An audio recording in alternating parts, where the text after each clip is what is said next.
IIT மாணவர் தாக்கப்பட்ட விவகாரம் தொடர்பாக ஐஐடி மாணவர்கள் போராட்டம் நடத்தி வந்தார்கள். இதனை அடுத்து அவர்கள் டீனோடு பேச்சும் நடத்தினார்கள். அதனைத் தொடர்ந்து செய்தியாளர்களை சந்தித்து வருகிறார்கள். மாணவர்கள் எல்லாரும் சேர்ந்து சூரஜுக்கு வந்து நியாயம் கேட்டு இன்னைக்கு போராட்டம் நடத்தினோம்.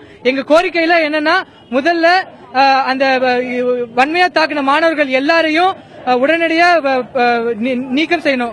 கல்லூரி இருந்தா நீக்கம் செய்யணும். இரண்டாவது என்னன்னா, சூரஜுடைய மருத்துவ செலவு எல்லாத்தையும் கல்லூரியை ஏத்துக்கணும். மூணாவது என்னன்னா, அந்த மாணவர்கள் தாக்கிய மாணவர்களை வந்து உடனடியா போலீஸ்ட ஒப்படைச்சு உரிய தண்டனை வாங்கி கொடுக்கணும். நாலாவது, இது எதுவுமே வந்து மூடிய கதவுக்குள்ள நடக்கக்கூடாது. நடக்கிற எல்லாத்தையும் வந்து எல்லா மாணவர்கள்ட்டையும் சொல்லணும். இதான் எங்களுடைய கோரிக்கையா இருந்துச்சு.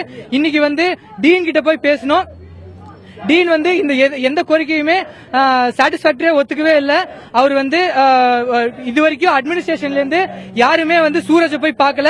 நாங்க எல்லா லைக் ஆம்புலன்ஸ் செலவு, ஹாஸ்பிட்டல் அட்மிட் பண்ற செலவு எல்லாத்தையும் நாங்க நண்பர்களே தான் பாத்துக்கிட்டு இருக்கோம். இது வரைக்கும் எங்களுக்கு எந்த நிதியுதவியும் அளிக்கவே இல்லை. அது மட்டும் இல்லாம இதற்கு சிறப்பு இன்வெஸ்டிகேஷன் டீம் அமைக்கணும்னு கேட்டிருந்தோம். அது கூட அமைக்கல. இப்ப எங்களால வெறும் ஒரு சாதாரண டிசிப்ளினரி கமிட்டி தான் அமைக்க முடியும் அப்படின்னு சொல்லிட்டாங்க. அந்த மாணவர்கள் இன்னும் தாக்கிய மாணவர்கள் இன்னும் இன்ஸ்டிடியூட்ல தான் இருக்காங்க. அவங்களை இன்வெஸ்டிகேஷன் பண்ணும்போது அவங்களை சஸ்பெண்ட் கூட பண்றதுக்கு ரெடியா இல்ல.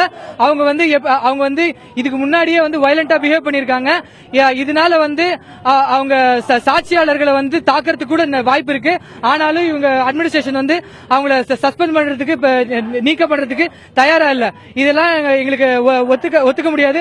அதனால நாங்க எங்க போராட்டத்தை இங்க தொடர்ந்துட்டு இருக்கோம். என் பேர் அபினவ். அடுத்த கட்டமா எங்க போராட்ட கோரிக்கைகள் நிறைவேற வரைக்கும் இந்த போராட்டம் தொடர்ந்துகிட்டே இருக்கும். எங்களுக்கு வந்து எல்லா முற்போக்கு அமைப்புகளும் வெளியிலிருந்து ஆதரவு தந்துகிட்டு இருக்காங்க. அவங்களுக்கு ரொம்ப நன்றி.